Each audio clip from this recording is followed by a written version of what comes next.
Zero Malabar സഭയുടെ major arch ബിഷപ്പായി ചുമതലയേറ്റ മാർ റാഫേൽ തട്ടിലിന് തലസ്ഥാനത്തൊരുക്കിയ സ്വീകരണ പരിപാടിക്കിടെയായിരുന്നു ചങ്ങനാശ്ശേരി ആർച്ച് ബിഷപ്പ് ജോസഫ് പെരുന്തോട്ടം സർക്കാരിനെതിരെ തുറന്നടിച്ചത്.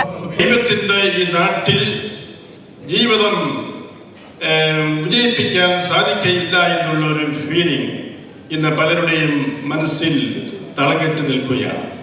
ലോകം മാറ്റത്തിന് വിധേയമാണെന്നും നിലവിൽ ആശങ്കപ്പെടേണ്ട സാഹചര്യമില്ലെന്നും മുഖ്യമന്ത്രിയുടെ മറുപടി. ബഹുമാനായ അധ്യക്ഷനെ പോലുള്ളവർക്ക് ഒരാശങ്കയും ഉണ്ടാകേണ്ടതില്ല.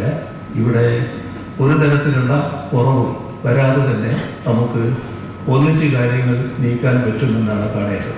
ഇതിന് പിന്നാലെ ആർച്ച് ബിഷപ്പിനെ പിന്തുണച്ച പ്രതിപക്ഷ നേതാവ് VD സതീശിന്റെ പ്രസംഗം. ഭരണകർത്താക്കൾ എല്ലാവരും ഇരിക്കുമ്പോൾ ചർച്ച ചെയ്യപ്പെടേണ്ട, ഡിസ്കസ് ചെയ്യപ്പെടേണ്ട. വിദ്യാഭ്യാസ രംഗത്ത് കേരളം കൈവരിച്ച നേട്ടങ്ങൾ കാണാതെ പോകരുത് എന്നായിരുന്നു മന്ത്രി VN വാസവന്റെ പ്രതികരണം. മാതൃഭൂമി ന്യൂസ്, തിരുവനന്തപുരം.